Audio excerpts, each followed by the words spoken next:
Hello বন্ধুরা, কেমন আছেন সবাই? আশা করি অনেক ভালো আছেন। আজকের এই ভিডিওতে আমরা গদি মিডিয়া সম্পর্কে জানতে চলেছি।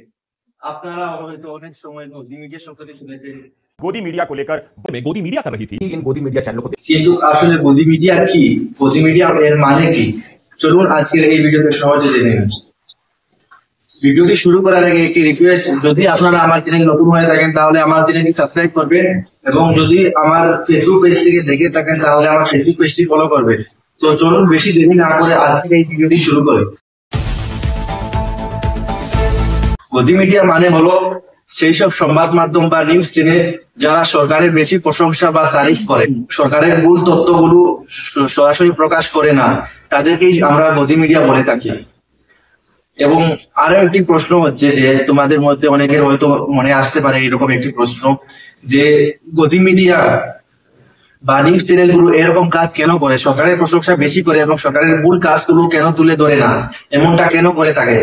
আসলে এর পিছনে দুটি কারণ রয়েছে যেটি খুবই গুরুত্বপূর্ণ। এর পেছনে দুটি কারণ রয়েছে, সেটি হচ্ছে টাকা আর চাপ। অনেক সময় রাজনৈতিক দলগুলো তাদের বিজ্ঞাপন এই নিউজ চ্যানেলের মাধ্যমে দিয়ে থাকে, তার মাধ্যমে নিউজ চ্যানেলগুলোর একটু বাড়তি আয় হয়ে থাকে, এবং নিজের আয় করার জন্য সেই পার্টির বিরুদ্ধে কোনো ভুলগুলো তুলে ধরে না এবং সেই পার্টির পক্ষে থাকে।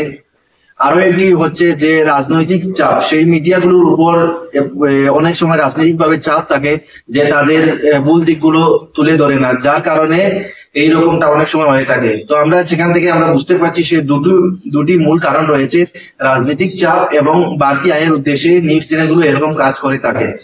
এবং আসলে কি হয়ে থাকে, এর ফলে আমাদের মধ্যে সবচেয়ে বড় একটি ক্ষতি হচ্ছে যে আমাদের ডেমোক্রেসি রয়েছে বা আমাদের গণতন্ত্রের একটি বড় খাতরা রয়েছে বা একটি সমস্যা হয়ে দাঁড়াচ্ছে। যখন মিডিয়া বা সাংবাদিক যখন সাধারণ মানুষের হয়ে সরকারের কাছে প্রশ্ন করে না, তখন আমাদের গণতন্ত্রের মধ্যে একটি খাতরা হয়ে দাঁড়ায়, সেটি অনেক বড় একটি সমস্যা হয়ে দাঁড়ায়।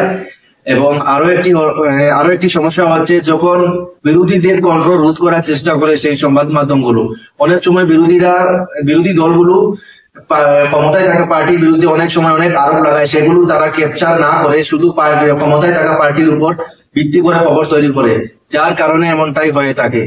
এবং সেই ফলে আমাদের গণতন্ত্রের অনেক বড় ক্ষতি এবং খাতরাতে রয়েছে।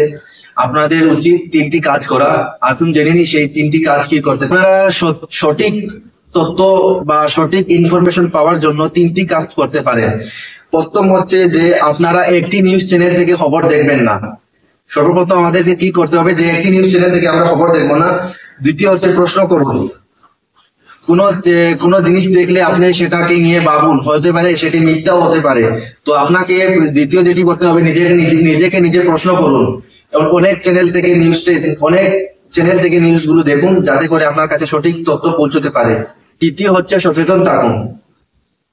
আপনাদেরকে সচেতন থাকা বিশেষ প্রয়োজন, যাতে করে আপনারা ভুল ইনফরমেশন না পেয়ে থাকেন, যার কারণে আপনাদেরকে সচেতন হয়ে থাকতে হবে। বিভিন্ন জায়গা থেকে নিউজ খবর কালেক্ট করতে হবে, যার কারণে আপনারা এক চ্যানেল থেকে শুধু নিউজ দেখবেন না, বিভিন্ন চ্যানেল থেকে নিউজ দেখতে থাকুন, যাতে করে আপনারা সঠিক ইনফরমেশন পেতে থাকবেন। অসংখ্য ধন্যবাদ আজকের এই ভিডিওটি দেখার জন্য।